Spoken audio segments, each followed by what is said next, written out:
Marcus Thorne, a 48-year-old CEO, successful, elegant, respected, but lonely after a breakup. He loves his sister dearly, and his niece Olivia, 24, whom he has watched over since childhood, is his uncle, his trusted advisor. Olivia also admires and trusts her uncle absolutely, a seemingly perfect family relationship. But what happens when the sacred boundary of family love is crossed?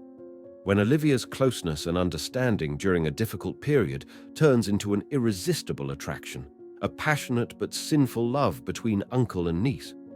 This story is not simply about the 24-year age gap. It is a dark picture of an absolutely taboo love, a destructive secret hidden right under the roof, betraying the very woman they both love the most, Marcus's sister, Olivia's mother. Their intense internal struggle, the torment between passion and guilt, the constant fear of being discovered. And when will the real climax come? When that terrible secret is revealed, how dire will the consequences be?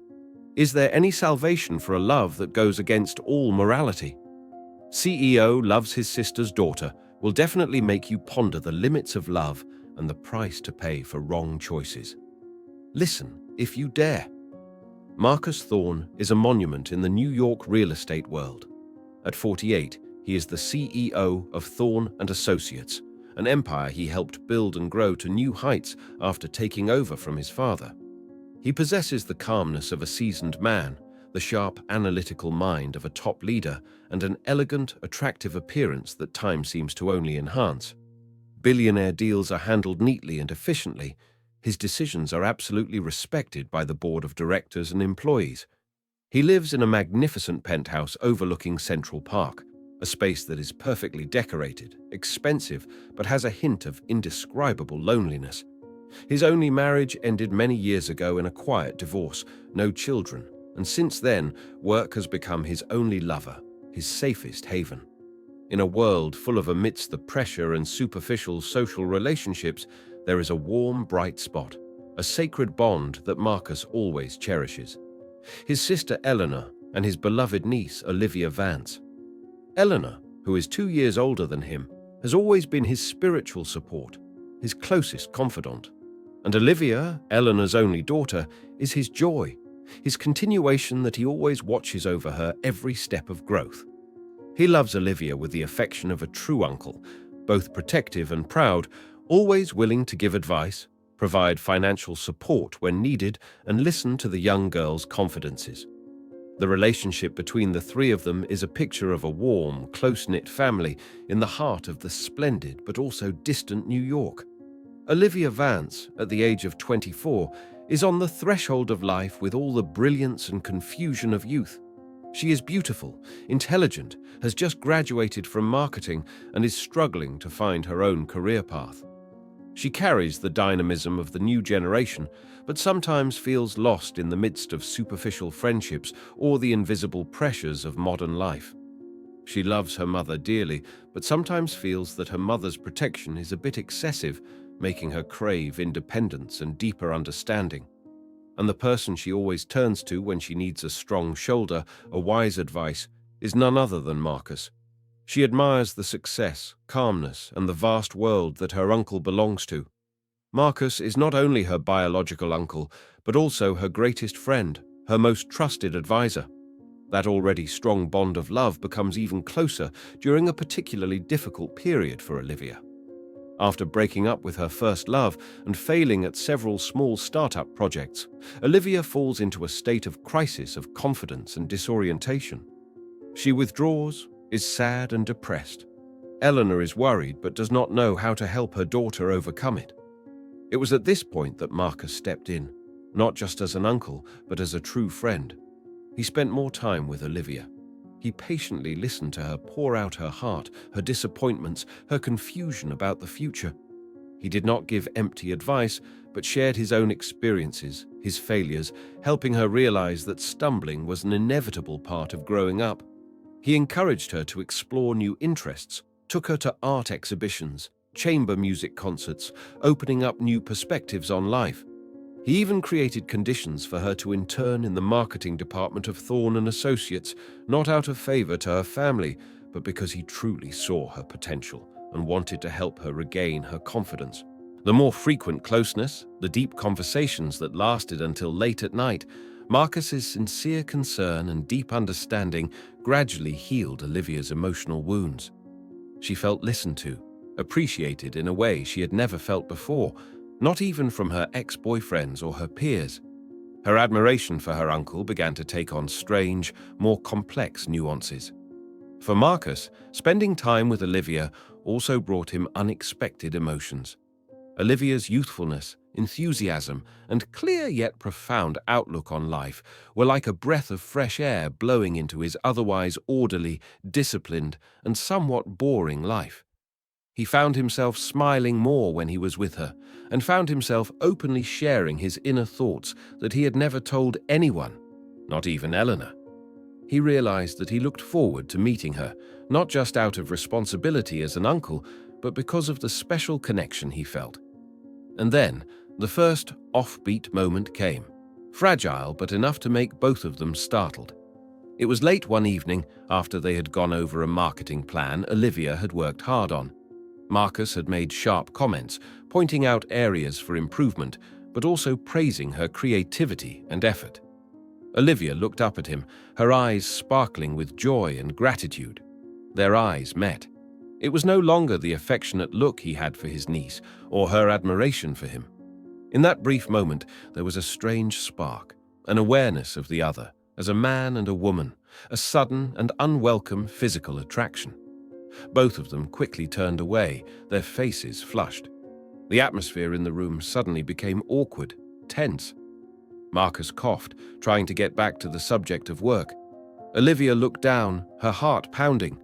They both sensed that something had changed, an invisible boundary had been shaken. A feeling of confusion, bewilderment, and a vague sense of guilt began to creep into their minds. Was the sacred family affection turning into something else, something taboo and dangerous? That offbeat moment was like a forbidden seed, sowing confusion and a fierce internal struggle in Marcus and Olivia's hearts. Marcus, a man who had always controlled his emotions and actions perfectly, felt his reason shaken for the first time by a feeling he knew was wrong. He was Olivia's uncle, Eleanor's younger brother. The thought of having romantic feelings for his own niece made him disgusted with himself.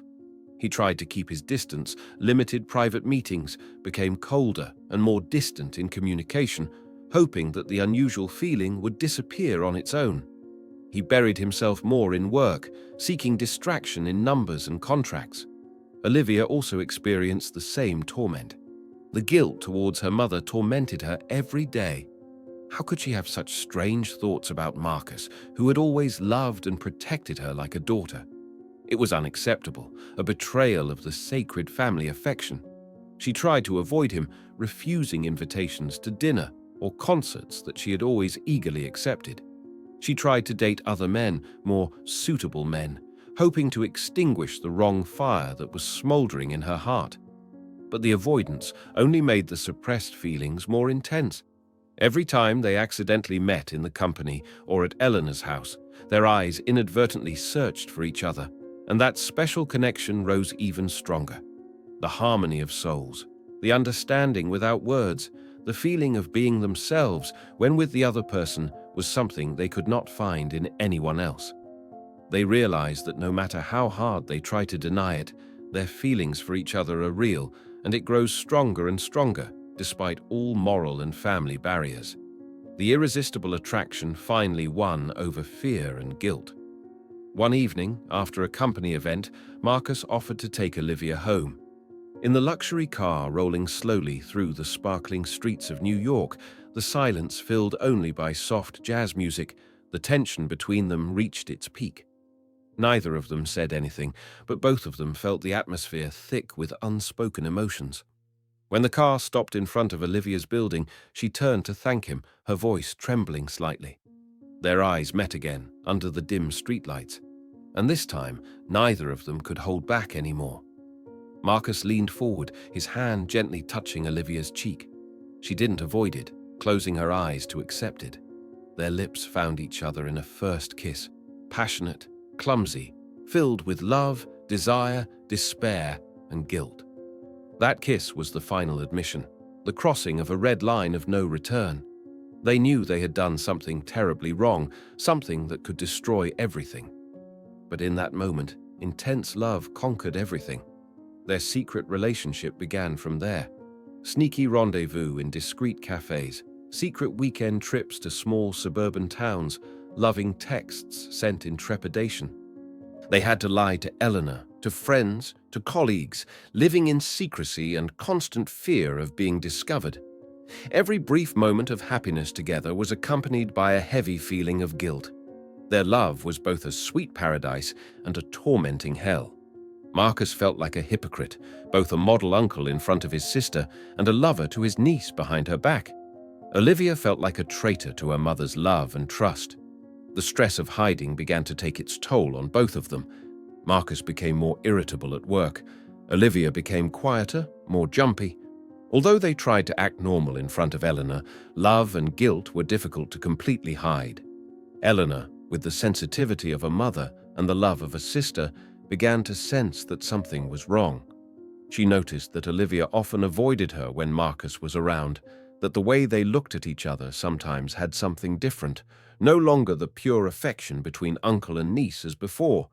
She brushed aside those vague doubts, telling herself that she was just worrying too much. She couldn't imagine the horrible truth that was unfolding right before her eyes.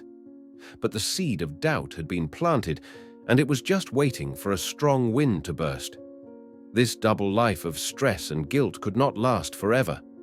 Fate always seemed to have a way of exposing the darkest secrets, and for Marcus and Olivia, that moment came one fateful Sunday evening. Eleanor had planned a cozy family dinner at her house, just the three of them, as a way to mend the vague distance she had felt lately. Marcus arrived a little earlier than expected, and Olivia was in her room preparing. Eleanor was busy in the kitchen. Marcus, perhaps too homesick after a few days of trying to keep his distance, couldn't help but go into Olivia's room to find her. He gently closed her door. Olivia turned around, surprised to see her uncle. Their eyes met, and all barriers, all attempts to hold back seemed to melt away. He stepped forward, hugging her. She wrapped her arms around his neck, and they shared a passionate kiss, forgetting everything around them, forgetting the danger that was lurking. At that moment, Eleanor, wanting to ask Olivia about dessert, gently pushed open her daughter's door without knocking. The scene before her eyes left her speechless. Her brother and her daughter were kissing, passionately, passionately. No longer just a simple uncle-niece relationship. It was the love of lovers. The plate in Eleanor's hand fell to the floor and shattered, the sharp sound cutting through the silence, bringing Marcus and Olivia back to the horrifying reality. They quickly let go of each other, their faces pale when they saw Eleanor standing at the door, her eyes wide open, staring at them, filled with disbelief, hurt, and an indescribable horror. "Mom," Olivia stammered, her voice trembling. "You two? What the hell are you two doing?" Eleanor's voice trembled with shock and anger. She looked from her brother to her daughter, then back to her brother, searching for an explanation, a denial, anything that would erase the horror that had just greeted her. But the guilty silence, the pale faces, the panicked eyes of Marcus and Olivia said it all. There was no more lying to cover it up. The terrible secret was out. Anger and utter pain exploded within Eleanor. She lunged at Marcus, hitting him in the chest, screaming in tears. "Marcus, how dare you? He's your nephew. He's my daughter. You're his uncle. How could you do this?" She turned to Olivia, her heart broken. "And you, Olivia? How could you? Marcus, who loved you, who protected you, how could you betray your mother's love, betray your family like this?" The accusations were like knives cutting into Marcus and Olivia's hearts. They stood there, heads bowed, unable to say a word in defense, only to endure the fury and utter pain of the woman they both loved and had betrayed so cruelly. The heated confrontation dragged on with sobs, screams, and utter collapse. Eleanor could take it no longer. She kicked them both out of the house, declaring that she disowned them, never wanting to see them again. Years of closeness, the house that used to be a home, now fell to ashes overnight. The news of the scandal could not be hidden for long. Although Eleanor did not actively spread it, somehow the story of the forbidden love affair between CEO Marcus Thorne and his niece leaked out. The New York elite were buzzing with gossip. Tabloids competed to publish sensational articles, adding false details. The reputation that Marcus had worked so hard to build collapsed in the blink of an eye. Thorne and Associates faced a serious media crisis. Olivia became the focus of criticism and heavy judgment from public opinion. Their extended family also turned their backs on them, considering them a disgrace. The door to the future that seemed wide open now slammed shut before both of their eyes. Marcus and Olivia's lives were completely turned upside down after the secret was exposed. They became the center of the scandal, judged by society and shunned by their families. Eleanor completely cut off contact. Pain and anger made her unable to forgive her brother and daughter's betrayal. Marcus faced enormous pressure from the board of directors and investors. His position as CEO was in serious jeopardy. Olivia lost all her friends. Her job opportunities became remote. She had to live in the criticism and scrutiny of the world. They were left with each other in the middle of the storm. Their love, the forbidden feeling that had caused so much suffering, was now the only support. But was it strong enough to withstand it all? The pressure from the outside, combined with the constant guilt and torment over the pain she had caused Eleanor, began to erode their relationship. Arguments became more frequent. The initial sweetness was replaced by bitterness and fatigue. They realized that no matter how strong their love is, it cannot erase the fact that it was built on the wrong foundation and the hurt of another person. They are faced with a final, painful, and cruel choice. Continue to stay together, accepting to live in isolation, alienation, and the burden of guilt for the rest of their lives, or break up, sacrificing love to try to ease Eleanor's pain, to find a way back to a normal life, knowing that the scar will never heal. Marcus, seeing Olivia's suffering and uncertain future, is the one who makes the difficult decision. He realizes that continuing to be with her will only hurt her more, making her more severely judged by society. He loves her enough to realize that sometimes love means letting go, even if it means falling back into a loneliness worse than before. Their breakup is filled with tears and despair. There is no blame, only the pain of a love that could not have a happy ending. Marcus uses most of his personal wealth to ensure that Olivia has a stable life in another city, where she can start over without being haunted by the past. He also resigns as CEO of Thorne and Associates, accepts a withdrawal from the business world to face the consequences, and tries to repair the broken relationship with his sister, a journey that he knows will be extremely long and difficult and may never succeed. Olivia leaves New York, carrying with her a broken heart and a valuable lesson about love and choice. She starts a new life, tries to rebuild her career and find herself again. The haunting of the forbidden love and the guilt towards her mother will always be a part of her, but she also learns to live on, stronger, more mature after the fall. Many years later, they may meet again by chance. Their eyes still contain recognition, pain, and a little bit of old affection. But they know that the past cannot be changed, and the wounds in their hearts can never be completely healed. Their story is a modern love tragedy, a painful reminder that there are lines that should never be crossed, and that love, no matter how strong, cannot justify the damage it causes to the people closest to them. The price of a forbidden love is too high, leaving permanent scars in the souls of all involved. Thank you for taking the time to listen to this story. If you like this content, don't forget to click like, share this story with your friends and family, and subscribe to the channel so you don't miss out on more meaningful stories.